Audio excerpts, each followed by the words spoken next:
سلام، من فاطمه عبادی هستم و اینجا سئو خاصه.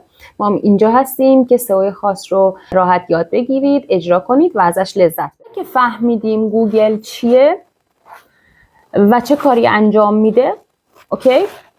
حالا میریم ببینیم خب سئو چیه؟ سئو این وسط چه کار میکنه؟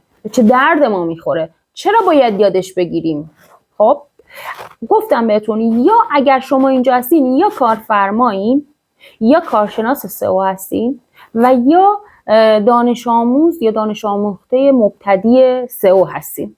اوکی؟ خب هیچ فرقی نمیکنه. اگر کارفرما هستین یه سری موارد رو باید بدونید و یاد بگیرید، یه سری رو به دردشون نمیخوره.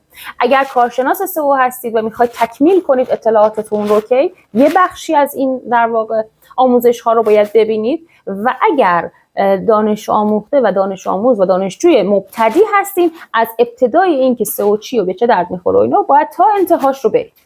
انتهای این بحث نداره. شما هر چقدر که تو این زمینه تجربه کسب کنید یک گام به جلو رفتید و اینطوری نیستش که بگید خب الان تموم شد من سئو رو کامل یاد گرفتم. نه، هیچ پکیج جامع و کاملی نمیتونه اینو به شما آموزش بده، به دلیل اینکه شما باید خیلی از این موارد رو توی تجربه یاد بگیرید، یعنی به صورت تجربی و عملی اجرا کنید و یاد بگیرید.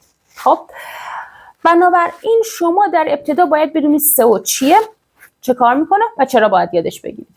خب حالا میاد این موتورهای جستجو رو بهینه میکنه، این در واقع وبسایت های شما رو بهینه میکنه و مثل یک نقشه گنج برای شما میمونه، به طوری که در واقع نزدیکترین مسیر رو و بهترین مسیر رو برای اینکه به گنج گوگل برسونه رو به شما نشون میده و شما باید اجراش کنید اون نقشه رو که بتونید به اون گنجه برسید. یکی از مثال هایی که ما براتون زدیم این که گوگل مثل یک کتابدار در یک کتابخونه میمونه. خب حالا سئو میاد چیکار میکنه؟ سئو میاد به کتابدار کمک میکنه که بتونه در کمترین زمان بهترین نتیجه رو به کاربراش بده. بنابراین گوگل چیکار میکنه؟ میاد از سئو کمک میگیره، از در واقع اتفاقاتی که برای وبسایت افتاده که مجموعه کارهای سئو هستش کمک میگیره و بهشون امتیاز میده. میگه خب تو زمینه سئو بیشتر به من کمک کردی، تو زمینه بهینه سازی موتورهای جستجو بیشتر به من کمک کردی، از تو بیشتر کمک میگیرم، تو رو بیشتر نشون میدم.